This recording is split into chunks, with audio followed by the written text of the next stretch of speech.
Nashville Public Radio serves Middle Tennessee in many ways every day, including through this podcast. You can support it by leaving a review or rating, by telling a friend about it, or by contributing at WPLN.org/give. This is the Nashvillager Podcast.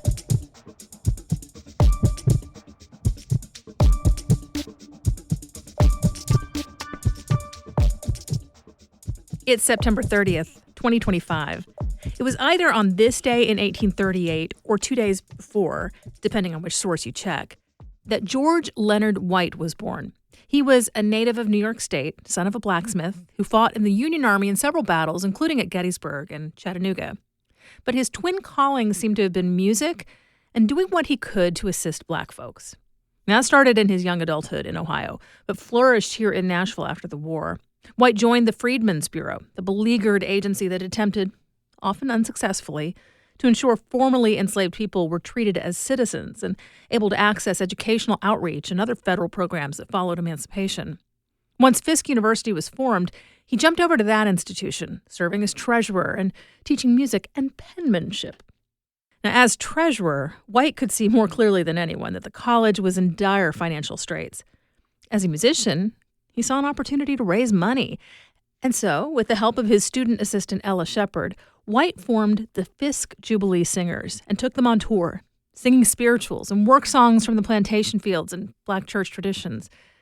The stated goal, in his words, was to sing the money out of the hearts and pockets of the people.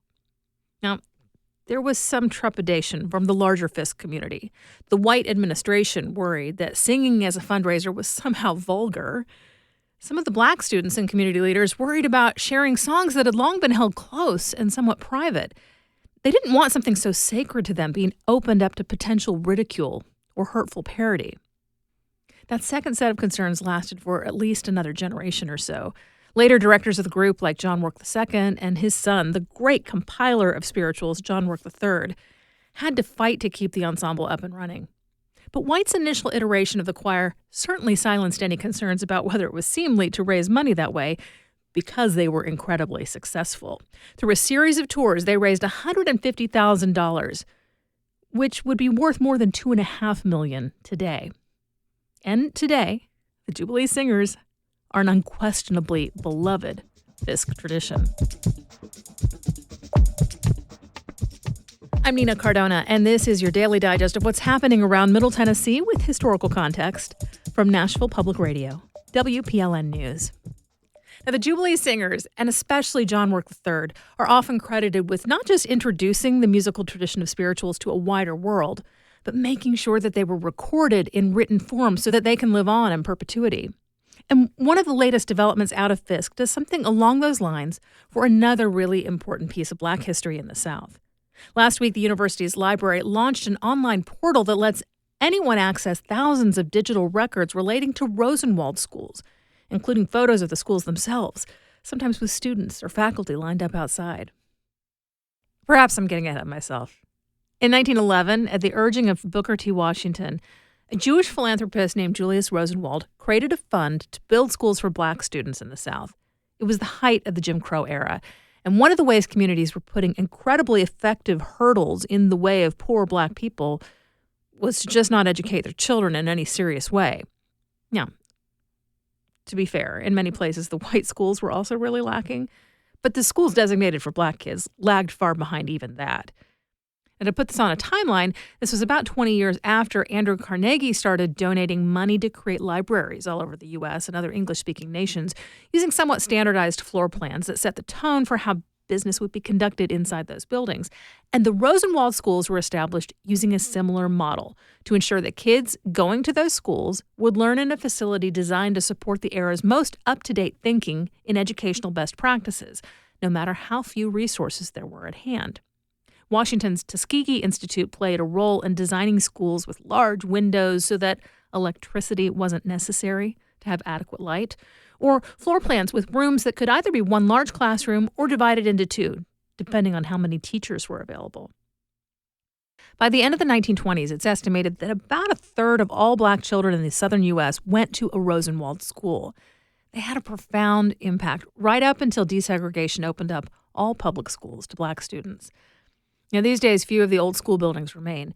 You may remember a story Char Daston produced for WPLN about a Rosenwald school building being moved 13 miles to a property in Franklin where it could be preserved. Some are still standing and used for other purposes, like community centers, but only a few are still functional schools. Shout out to my old 6th grade home, Smyrna West, that is on that very short list. The fact that the buildings themselves are disappearing makes the Fisk project all the more important. It's part of a 4-year effort to digitize and make public nearly 674,000 documents, records, and photographs related to Rosenwald schools, to preserve the history of that phenomenal effort to democratize education in a society that otherwise worked very hard to keep that kind of opportunity from reaching every child. In just a few minutes, an excerpt from the latest installment of In My Place from This Is Nashville. That's coming up after the newscast.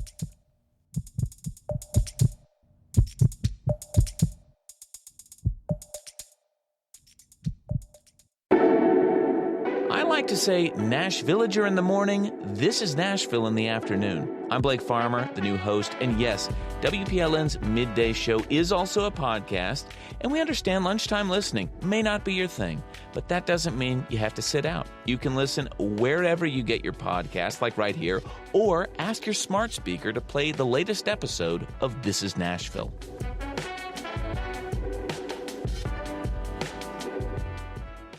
Here's the latest from WPLN News. Federal law enforcement agencies, including the National Guard, begin arriving in Memphis this week as part of President Donald Trump's Memphis Safe Task Force. Christopher Blank with WKNO reports city leaders and citizens are torn on the possible impact. Rachel Spriggs, director of power building for the Equity Alliance, joined scores of activists at a City Hall protest over the weekend. She noted that this majority-black city has a checkered history with the National Guard, dating back to the 1968 sanitation workers' strike. All these people are saying, why don't we want their help? Because here help has meant harm. Yes. Here help has meant harassment. Yes. Here help has meant to erase and disappear us. Yes. This is not fear. This is fact.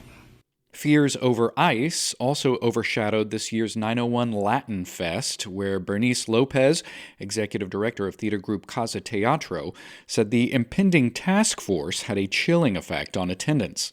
As you can see, there's not a lot of Latinos. A lot of people's afraid of what's happening. There was a lot of comments on Facebook that were just a trap. But while Memphis officials have spoken out against the National Guard specifically, they've been far more receptive to other aspects of the task force. On Friday, Mayor Paul Young emphasized the other resources now available, including 300 highway patrolmen and a $100 million state grant for security enhancements. Governor Lee has said the 13 federal agencies involved would be focused on violent offenders, and the role of the National Guard would be determined as the task force got underway. Christopher Blank, WKNO News, Memphis. Sumner County schools are set to recognize October 14th as Charlie Kirk Day. WPLN's Camelia Burris reports on how the community is responding to the decision to honor the late conservative media personality. The school board decided to honor Kirk on his birthday, the Charlie Kirk Day of Peaceful Discourse. Kirk was the founder of Turning Point USA, a political organization designed to rally young conservatives. He regularly toured college campuses to debate students and was fatally shot during one of his debates on September 10th. The school board says Kirk's Day is meant to inspire thoughtful discussion among Sumner County residents. There will be no special presentation, no lesson or assembly during the school day. Nearly 500 people took to Facebook, and the responses were mixed. Many supported the idea, while others said that their kids won't be in school that day. One person pointed out that Kirk shared a birthday with George Floyd, a black man whose death at the hands of a police officer sparked protests across the country in 2020. She suggested that the day be used to discuss racism and inequality. Parents in Sumner County recently also took to Facebook to speak against a proposal to rename a school street after Kirk.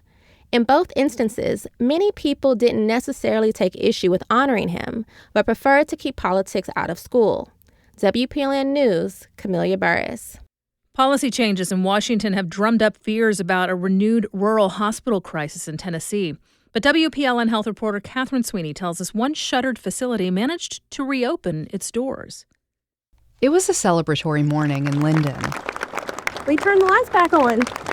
Perry County Community Hospital's new CEO, Haley Sanders, announced the doors were opening on Monday. After closing in 2020, a new company nearly gutted this building. Speakers say it took some other work, like changing laws at the Capitol and getting a special federal designation. We just want to make sure that we are expanding services so that folks like you aren't having to drive hours to get to Nashville or Dixon to get the care that you need. Perry County's story mirrors those of other closed hospitals in the area on the western edge of the Highland Rim. It was already on thin ice financially, since profits aren't easy to come by in rural health. Then, on top of that, private contractors got the hospital into debt and legal trouble with fraudulent billing schemes. That's one reason several speakers at the opening event, including Sanders, talked about rebuilding trust in the community. Catherine Sweeney, WPLN News. One of Middle Tennessee's major blood donation agencies says it is in a critical shortage, and so Blood Assurance is offering incentives to donors with particularly needed blood types. Through October 10th, it's offering a $50 gift card to anyone who gives O-negative blood. That's the so-called universal donor type for whole blood, although only about 7% of Americans have O-negative blood. For plasma, AB is the universal donor type. Blood Assurance is currently offering a $25 gift card for those donations. Meanwhile, the Red Cross is planning to offer incentives later in the month with smaller gift cards for people who give blood or platelets of any type and for AB plasma. Both organizations provide blood products to area hospitals.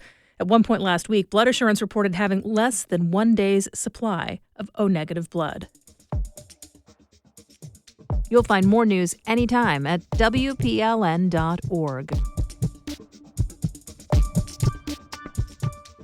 Homelessness for Anita Smith has also overlapped with domestic violence, addiction, and mental illness.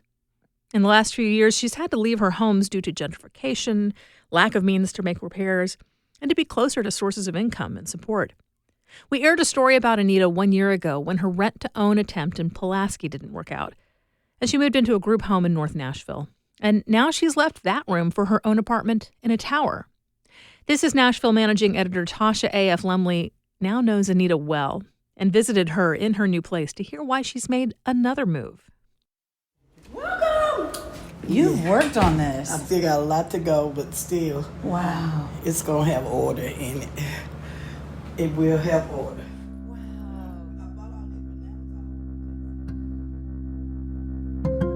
When did you realize you needed to leave that situation, and how did you get where we're sitting here today? Well, determination, prayer, lots of prayer, and just taking the baby steps. But I realized I'm back in Nashville, and I'm excited about being with my friends and my family, but I'm like in stagnating water.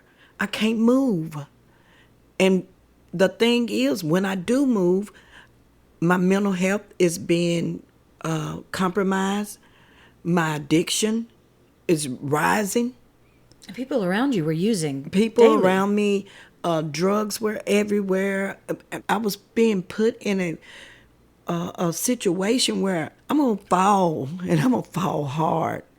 And I'm just like, God, I did not come back to Nashville to fall like this. This is not how my story ends. My story cannot end this way.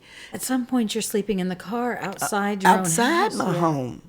That, you know, I don't know if you ever get away from that.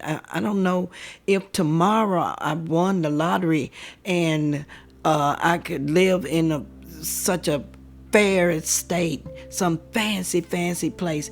Would that mentality of homelessness leave me?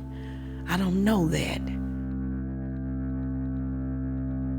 Even though I got a home, I got a new place today, I'm fighting. I'm really fighting to make sure that I'm not hoarding again, to do everything I need to do to live a decent life. What do you think you need to help make this place work for you? I need stability, and I need to be accountable. I want to get involved in the community here. It's cluster living at its worst and its finest. And what's cluster living? That's everybody on top of each other. To me, that's just like I mean, I can say some more things, but the thing is, with all the struggles that I've had in my life, my whole life, if it was to cut off right now, I've dealt with domestic violence, I've dealt with homelessness, and I surely have dealt with medical and mental illness. And this is a cluster of all of that. And addictions all over the place. And I'm right where I need to be for this time period. That's the voice of Anita Smith in conversation about housing stability with Tasha A.F. Lemley.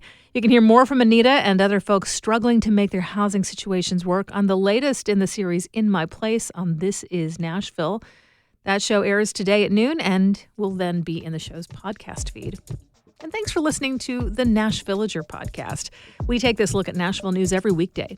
If you like it, go ahead and subscribe on your favorite podcasting app and tell a friend or give us a mention on your socials. It really helps get the word out. And of course, everything at WPLN News is listener supported. You can become a member at WPLN.org. And that's it for today. Thanks so much for listening. Let's make this day a good one, and we'll catch back up tomorrow.